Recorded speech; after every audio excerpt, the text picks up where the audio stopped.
Hello. ഉമ്മ ഒരു 5 മണിയാകുമ്പോൾ വർക്കൊക്കെ കഴിഞ്ഞിട്ട് വന്നിട്ടുണ്ടായിരുന്നു. അപ്പോൾ ഉമ്മ പറഞ്ഞു മുട്ടപ്പാലട ഉണ്ടാക്കി തരാം, ഹെൽപ്പ് ചെയ്യുമെന്ന്. അപ്പോൾ ഉമ്മയും ഞാനും കൂടെ ആയിരുന്നു ഇന്നലെ മുട്ടപ്പാലട ഉണ്ടാക്കിയത്.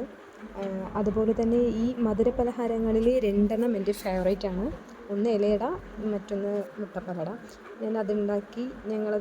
ഞാനും അമ്മയും കൂടി ഉണ്ടാക്കുമായിരുന്നു. അപ്പോൾ മനു വന്നിട്ടുണ്ടായിരുന്നു. അപ്പോൾ കുറച്ച് സാധനങ്ങൾ വാങ്ങാനുണ്ടായിരുന്നു. അപ്പോൾ ഞാനും മനുവും ഹാലയും കൂടെ ഇട്ടായിരുന്നു പോയത്.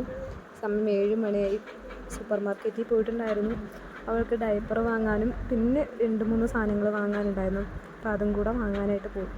അപ്പോഴായിരുന്നു ഹാല ചോക്ലേറ്റ് വേണമെന്ന് പറഞ്ഞിട്ട് ചോദിച്ചത്. അപ്പോൾ അവൾക്കത് വാങ്ങിച്ചു കൊടുത്തിട്ട്, ഓൾറെഡി തന്നെ അവൾ ചോക്ലേറ്റ് കുറേ കഴിക്കുന്നത് കൊണ്ട് ഫുഡ് കഴിക്കുന്നില്ല. അതുകൊണ്ട് തന്നെ ഞാൻ വെറും 2 ചോക്ലേറ്റ് മാത്രമേ എടുത്തുള്ളൂ. പിന്നെ അവൻ മാഗി എന്തൊക്കെയൊക്കെയോ വാങ്ങുന്നുണ്ടായിരുന്നു, വീട്ടിൽ പോയിട്ട് ഉണ്ടാക്കി തരണം എന്നൊക്കെ പറഞ്ഞിട്ട്. അങ്ങനെ അത് വാങ്ങിക്കഴിഞ്ഞിട്ട് പിന്നെ എനിക്ക് രാത്രിക്ക് മധുരം കഴിച്ചിട്ട് ശരിയാവില്ല എന്ന് വിചാരിച്ചിട്ട് ഞാനൊരു കാളാനും കൂടി കഴിക്കാൻ വാങ്ങിച്ചിട്ടുണ്ടായിരുന്നു. പിന്നെ തിരിച്ച് ഞങ്ങൾ വീട്ടിലേക്ക് പോയിക്കൊണ്ടിരിക്കുകയായിരുന്നു. അപ്പോഴേക്കും സമയം 8 മണി കഴിഞ്ഞിട്ടുണ്ടായിരുന്നു. അവൾക്കും വിശപ്പുണ്ടായിരുന്നു ഹാനയ്ക്ക്. പിന്നെ വീടെത്തി മേടിച്ച സാധനങ്ങളൊക്കെ നോക്കി. പ്രത്യേകിച്ച് വാങ്ങാൻ പോയത് തന്നെ അവൾക്ക് ഡയപ്പറും പിന്നെ ചോറും ഇഡ്ഡലിയാണ് അവൾക്ക് ഇടയ്ക്കിടയ്ക്ക് കൊടുക്കാറ്. അതായത് രാവിലെയും വൈകുന്നേരം. ശരി, കോറ കൊടുക്കുക, കൂളുണ്ടാക്കി കൊടുക്കുക എന്ന് പറഞ്ഞിട്ട് അതും കൂടി വാങ്ങാനായിരുന്നു പോയത്. അങ്ങനെ ഞങ്ങൾ വാങ്ങിച്ച സാധനങ്ങളൊക്കെ എടുത്ത് പുറത്ത് വെച്ചിട്ടുണ്ടായിരുന്നു.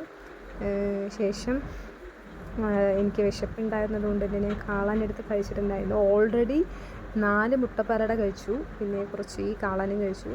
പിന്നെ അവന് നൂഡിൽസ് ഉണ്ടാക്കി കൊടുത്ത് അങ്ങനെ കഴിഞ്ഞു.